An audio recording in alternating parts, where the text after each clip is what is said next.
Hello again. One other thing I want to talk with Josh about is what are the disciplines? How do we do the path? So standard advice is that it's a threefold, or sometimes they talk about fourfold path. Yoga of action, yoga of knowledge, and yoga of devotion. And there's also King's yoga, Raja yoga.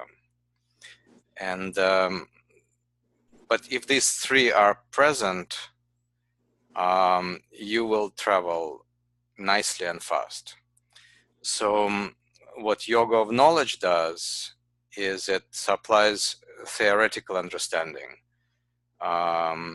By reading good books and talking with good people,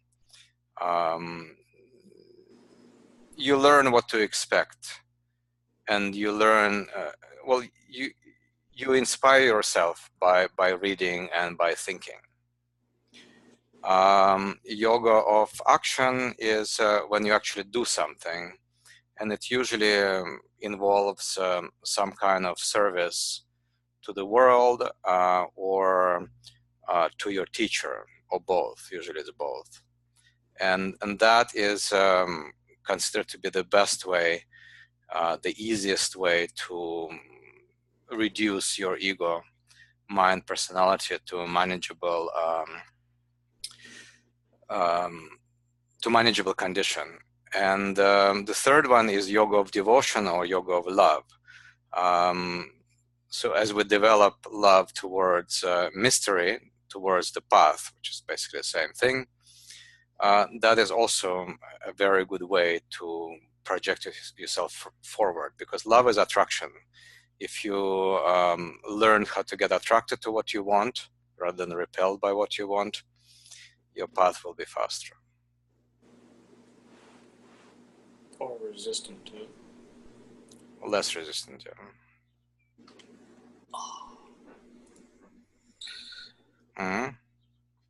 Tell something. Good, I got him speechless. Remind me of the Sanskrit terms for those three paths of yoga. Jnana yoga, karma yoga, and bhakti yoga. And yoga of meditation, Raja yoga. Mm-hmm. So just simply from that, just to create conversation and clarification, most people here in the West and really around the world are only familiar with Hatha yoga, which is the yoga of physical practice.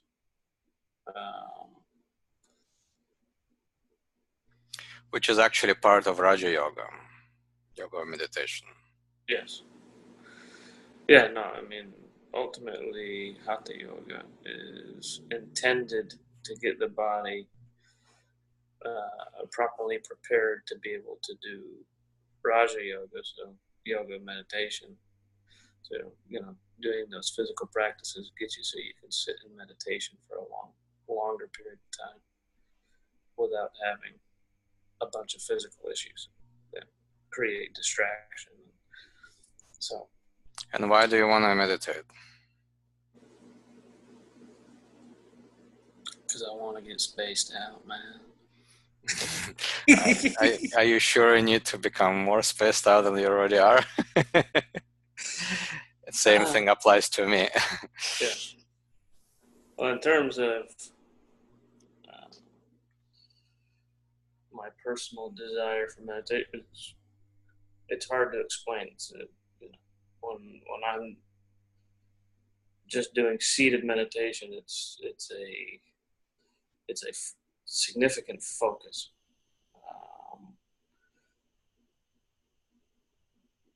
Just a pure focus of being.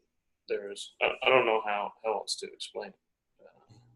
Well, you explain it just fine. I mean, it's basically a way to focus away from too much thinking and get yourself centered in who you really are.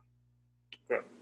And yes, it's something that changes as you mature, both in life and in meditation. But fundamentally, it's a way to get back to the very, very basic you. And you know, in our society, we tend to have very, very noisy minds.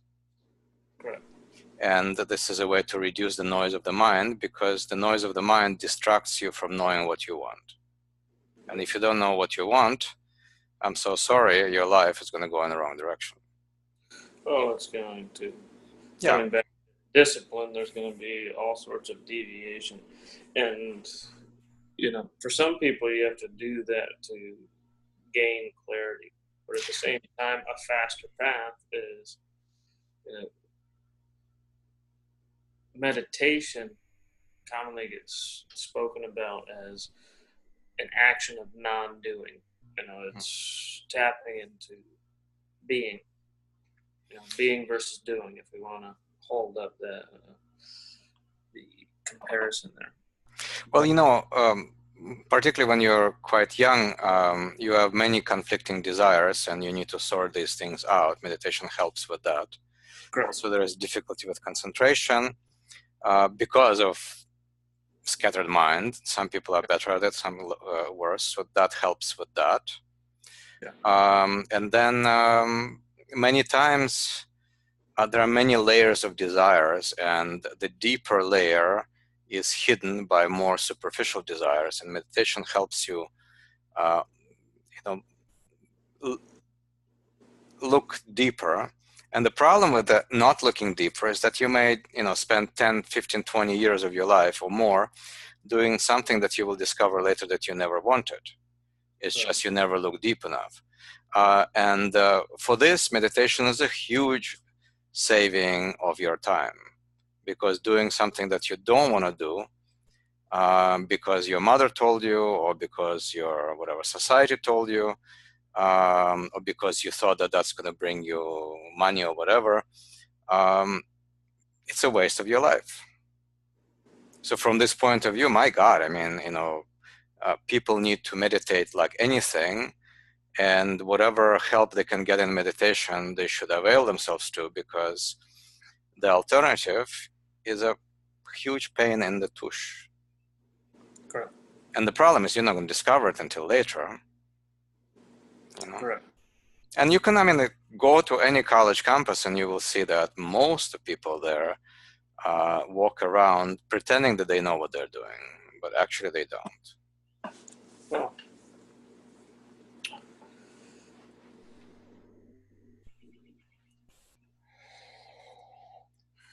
that is the primary assertion of ego.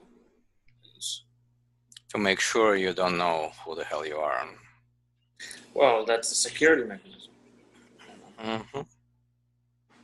Yeah. Well, one thing about the ego is you need to realize that your soul, which is mystery within you, and your ego have different agendas.